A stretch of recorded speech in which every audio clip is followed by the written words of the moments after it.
Un sujet, si on a fini le premier, on espère que ça a été compris, mais je recommencerai cela en janvier, parce qu'en janvier, il y aura un changement qui va basculer un peu plus et ça sera plus clair dans mes explications. Ok, maintenant, je veux qu'on prenne un sujet qui est un peu épineux. Je vais lire un truc. Je vais lire quelque chose. Parce qu'on est à une période pour laquelle je pense qu'on est très, très stupide. Et notre stupidité a une dimension du banga.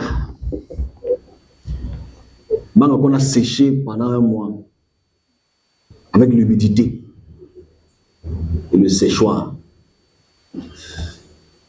Comme moi j'annonce depuis 2022, j'attendais ce jour-ci.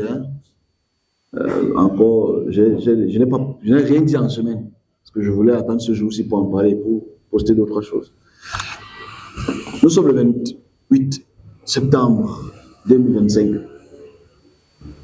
On a vu personne s'envoler dans les airs. Où que ce soit.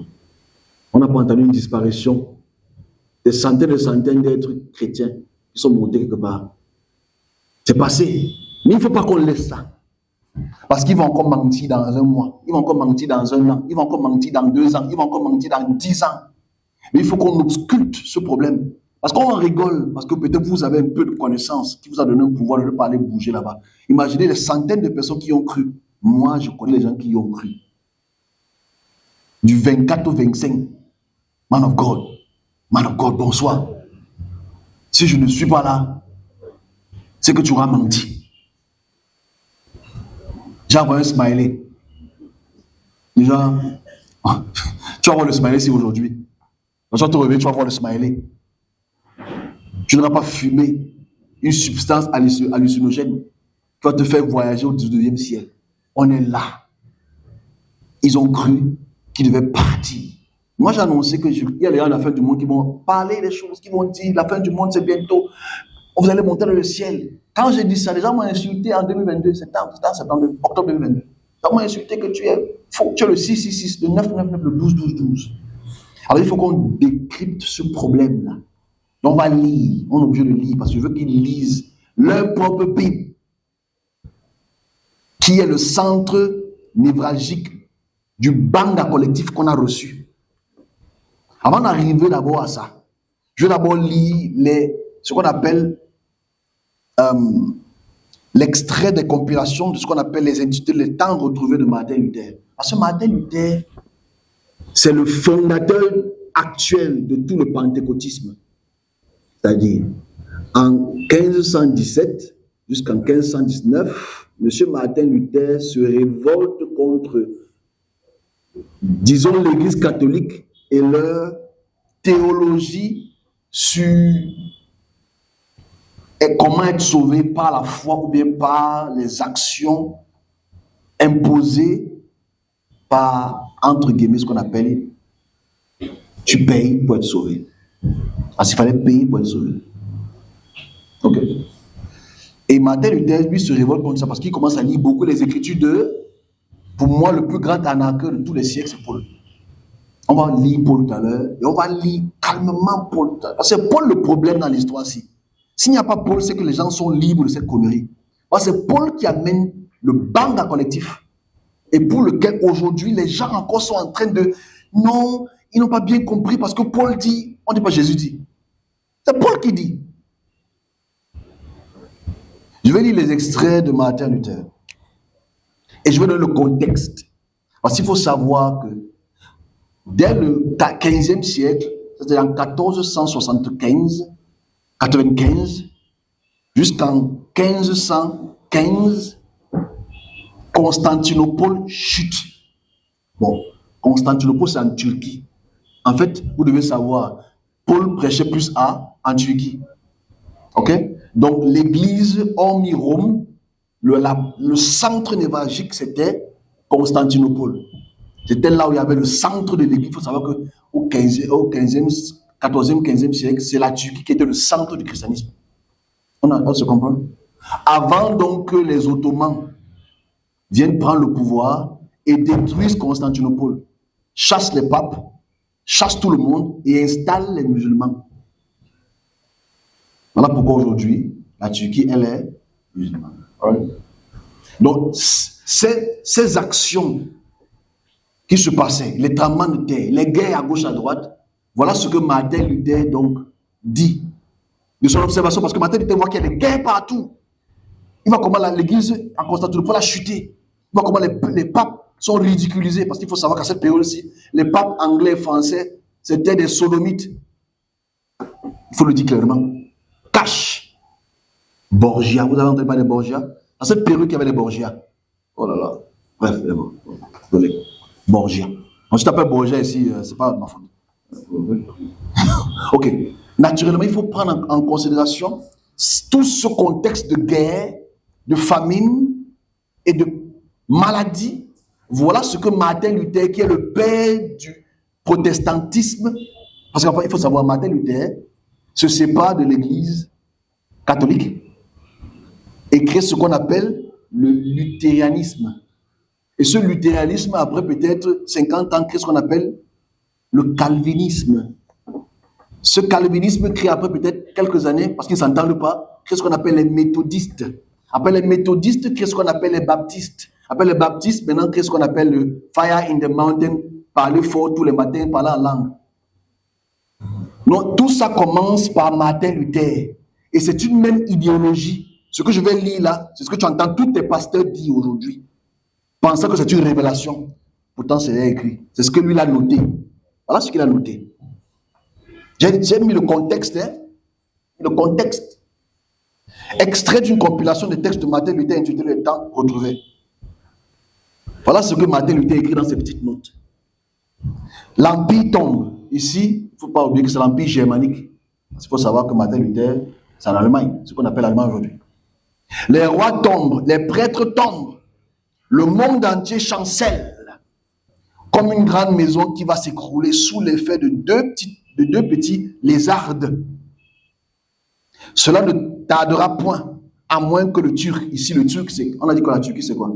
Constantinople. Okay? À moins que le Turc, ainsi qu'Ézéchiel qui a prophétisé Gog et Magog, parce qu'il faut savoir que pour eux, Gog et Magog, c'est tout ce qui est vers la Turquie et la Russie, se prend dans sa victoire et son orgueil avec le pape pour allier. Donc, lui voit que la terre est en train de te troubler. Lui voit la fin ici. Il dit, le temps retrouvé, grâce et paix à notre Seigneur Jésus-Christ. Ici, il écrit comme qui? Grâce et paix à notre Seigneur Jésus-Christ. Puis il écrit comme Paul. Le monde court à sa fin. Il me vient souvent cette pensée, on appelle ça aujourd'hui révélation, que le jour du jugement pourrait arriver avant que nous n'achevions notre traduction écrite. Parce qu'il faut savoir, Martin Luther a traduit les Écritures en latin pour mettre ça en écriture germanique, en allemand. Vous devez le savoir, en fait. Okay? Parce qu'à cette période-là, on n'a pas encore véritablement découvert l'imprimant. Ça s'est découvert 15 ans plus tôt, mais ça permet déjà de pouvoir, on a découvert l'imprimant, pardon, ça permet déjà de traduire les livres et les partager. Donc lui, il était là pour traduire les textes recepticus. Martin Luther. Donc déjà, c'est lui qui traduit. Et c'est ces livres que vous utilisez en tant que protestant, même si beaucoup de livres ont été enlevés. Le monde court à sa fin et il me vient souvent cette pensée que le jugement pourrait bien arriver avant que nous achevions notre traduction. En fait, ici, il croit quoi? Qu'avant qu'il ne finisse de traduire ces textes, donc, il y a 500 ans, le père fondateur du réveil savait que le monde arrivait à la fin. Avant qu'il ne finisse, il dit toutes ces choses temporelles qui sont prédites se trouvent accomplies. Lui, il voit l'accomplissement déjà. L'Empire romain penche à sa ruine. Le Turc est arrivé à son comble et sa puissance avec l'Empire Constantinople, c'est-à-dire les Ottomans ont pris le pouvoir. Le monde craque sur tous les côtés. L'Empire va s'écrouler. Si l'on voit se révéler un peu notre empire, parce que l'empereur Charles, l'empereur de Germanique, cela peut être la dernière fois. Ne serait-ce pas comme la lumière au moment de s'éteindre pour toujours, jette une dernière flamme. Là, c'est Martin Luther. Et il faut que les pasteurs connaissent cette écriture-ci. Parce que tous les pasteurs se sont inspirés. Vous allez réaliser que chaque année ou décennie, dès qu'on voit les guerres, les tribulations, les troubles, fin du monde. Aujourd'hui encore, c'est la même chose. La guerre en Israël, etc. Les tremblements de terre, fin du monde. Vous avez vu ce qui s'est passé en Afrique australe? Vous avez vu ce qui s'est passé dans les pays Afrique de l'Ouest? Les gens y ont cru. Ils faisaient des zooms en live pour lesquels il y avait 1000, 2000, 3000 personnes qui en parlaient, qui attendaient. Chacun faisait son live. Moins un jour. J'ai vu les lives. Ils disent, moins un jour de vie. Peut-être que vous ne me reverrez plus jamais. Je fais ce dernier live. Je riais, mais avec la douleur. Mais parce qu'ils n'ont pas le choix d'y croire, parce qu'ils sont chrétiens. Et on t'a dit que la Bible, c'est la parole inhérente de Dieu. Revenons donc sur cette parole inhérente. Thessaloniciens. S'il vous plaît. Je vais lire ceux qui n'ont pas la Bible, parce que la Bible, c'est un garbage. Mais bon, je respecte le garbage et je vais lire le garbage. Je vais lire 1 Thessaloniciens 4.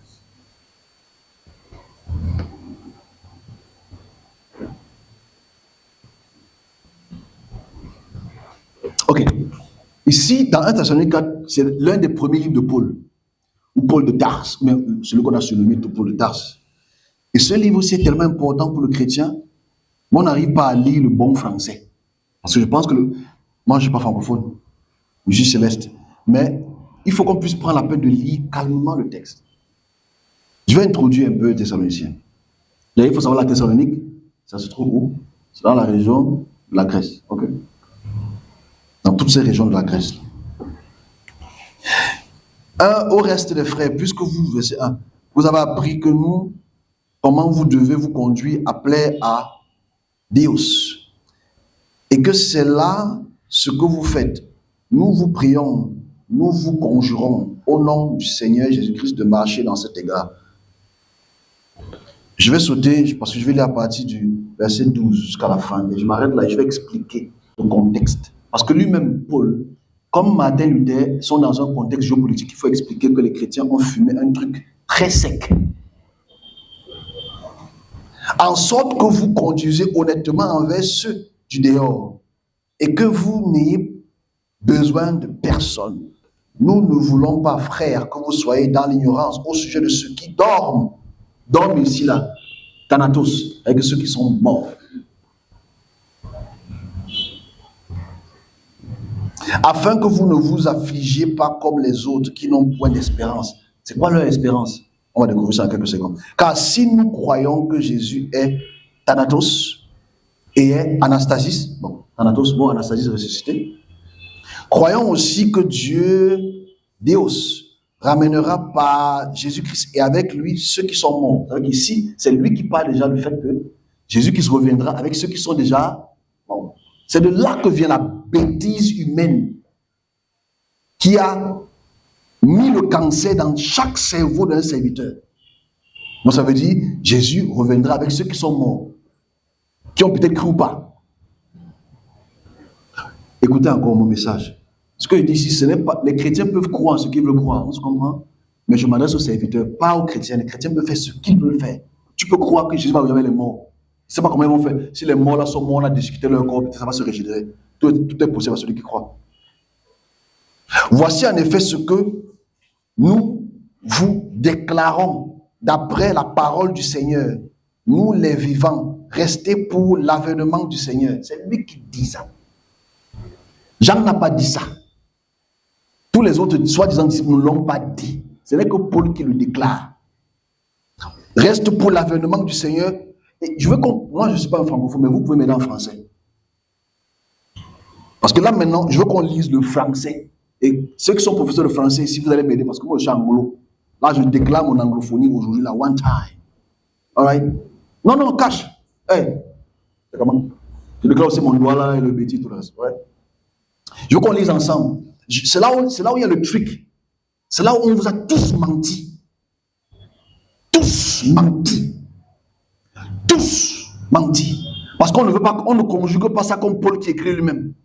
On conjugue ça comme le pasteur veut qu'il te conjugue ça, comme Martin Luther lui a cru. Je vais lire encore. Parce que c'est la partie la plus importante ici. S'il vous plaît, je ne sais pas si je veux, mais on va m'écouter, mais ça ne sert à rien. Ce que je dis là, il va convenir le même mensonge dans un an. Parce que pour Pasteur Chris et tout le reste, c'est en 2028. Ils vont venir avec le même texte aussi en 2028. À la même période, c'est en 2028. C'est ça le problème. On va lire. Voici en effet ce que nous.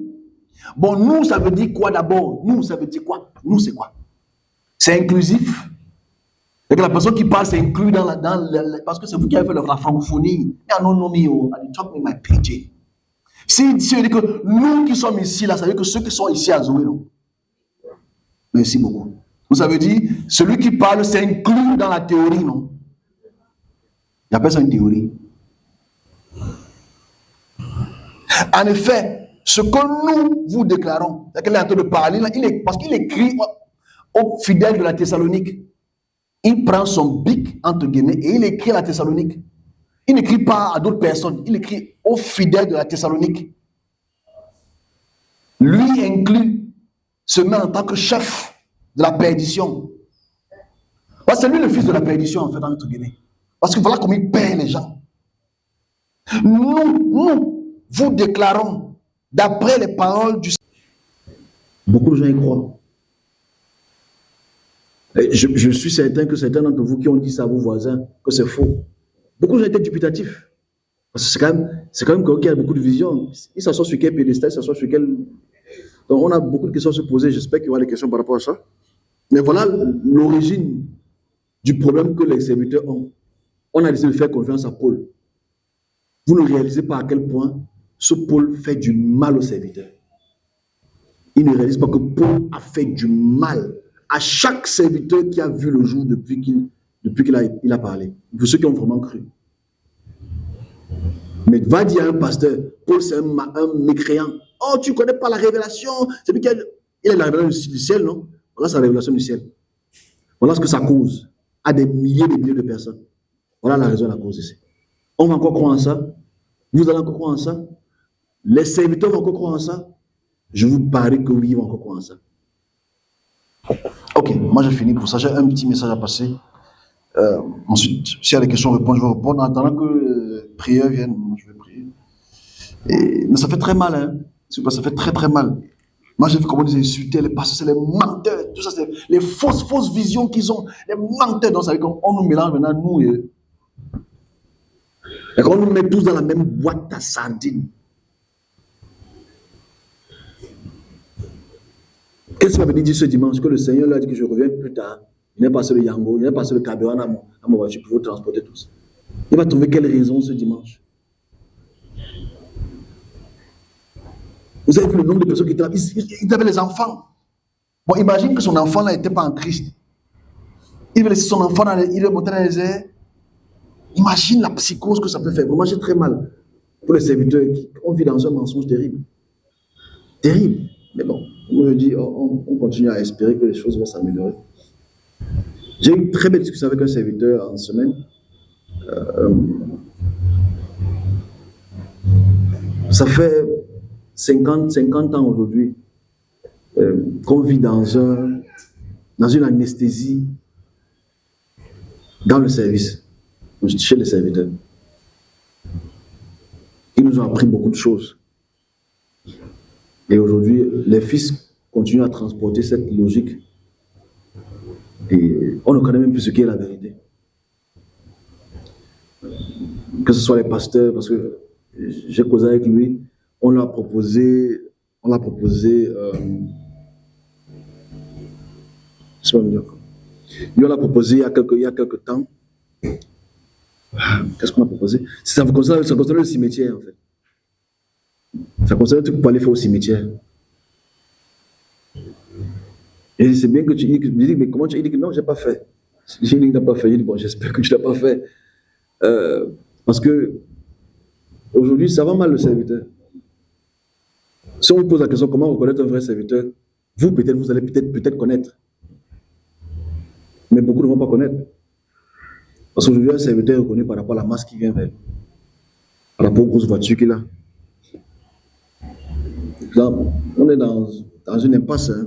Mais que chacun fasse ce qu'il a à faire. Ok, bon, on a fini pour aujourd'hui. J'ai un petit message à passer après, c'est fini.